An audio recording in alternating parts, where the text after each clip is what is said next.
আসসালামু আলাইকুম। আজকে আলোচনা করব তামাদি আইন 1908-এর তিন ধারাতে বলা হয়েছে যে নির্ধারিত তামাদির মেয়াদ শেষ হবার পর মামলা আপিল বা দরখাস্ত করা হলে মামলা খারিজ হবে। এক্ষেত্রে বিবাদী পক্ষ কোনো আপত্তি উপস্থাপন না করলেও, অর্থাৎ তামাদির মেয়াদ শেষ হয়ে গেছে, তারপরে বাদী একটা মামলা করেছেন, কিন্তু বিবাদী আপত্তি উত্থাপন করেননি। বিবাদী আপত্তি উপস্থাপন না করলেও আদালত তা খারিজ করে দেবেন এই মামলা।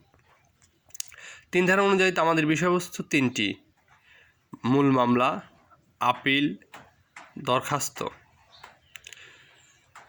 তিন ধারার বিধান আদালতের জন্য বাধ্যতামূলক, তাই পক্ষগণ একমত হয়েও তামাদির মেয়াদ বৃদ্ধি করতে পারবে না।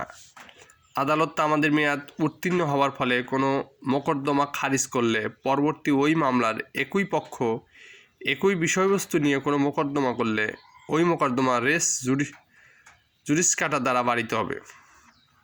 অর্থাৎ দেওয়ানি কার্যবিধি ধারা 11 রেস জুডিকাটা। রেস জুডিকাটা হচ্ছে একজন একটি মামলায় হেরে গেছে, পরবর্তীতে ওই মামলাটি আবার করেছেন আদালতের কাছে দাবি পেশ করে। তো আদালত ওই মামলাটি খারিজ করে দিবেন যে পরবর্তীতে যেহেতু ওটা হেরে গেছে, ওটা এর দাবি উপরিলক্ষিত হয়নি, তাহলে সেই ক্ষেত্রে রেস জুডিসকাটা দেওয়ানি কার্যবিধি ধারা 11 অনুযায়ী মামলাটি বাতিল হবে।